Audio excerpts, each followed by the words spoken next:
bola keessa waamte kaasta warra duwwanii achi nafanii keessa kaatee mirga baakee dhaalte teesse abootiif kenname qabda duwwaayu bola keessa waamte kaasta ati jabaadha ati guddaadha ati tolaadha Yesuus waan itti madaalamtu ati jabaadha ati guddaadha ati tolaadha Yesuus waan itti madaalamtu.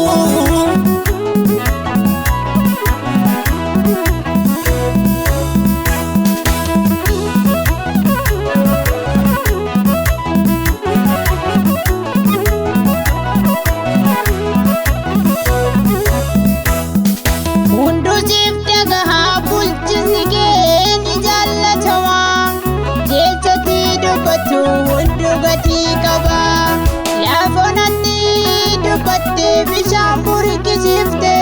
warra harki namaa gate wallaan nutti beekta agar yaadatamte akka keeftanaanii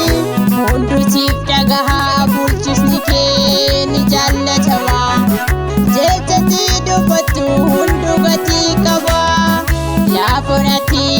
dubbattee bishaan burqisiifta warra harki namaa gate wallaan nutti beekta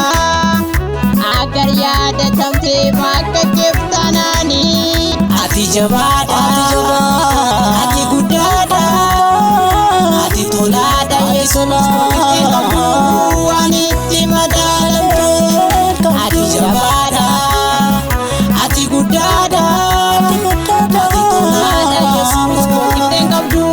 waan itti madaalamtu.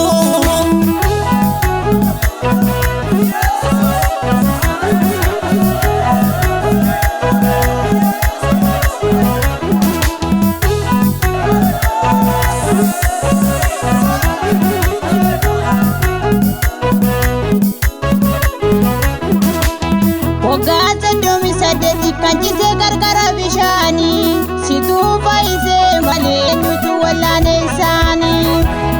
arraaboriin jettu akkuma dubbattee faayistaan uumamaan geettiin gara hin jabaattuun toluma nu goolta waggaa 38 kanjise gargara bishaanii situu faayisee malee nuti wallaane isaanii arraaboriin jettu akkuma dubbattee faayistaan Mamarika keetiin gara hin jabaattuun toluma nu goolta ati jabaadha ati guddaadha ati tolaadha Yesuus waan itti madaalamtu ati jabaadha ati guddaadha ati tolaadha Yesuus ittiin qabdu waan itti madaalamtu.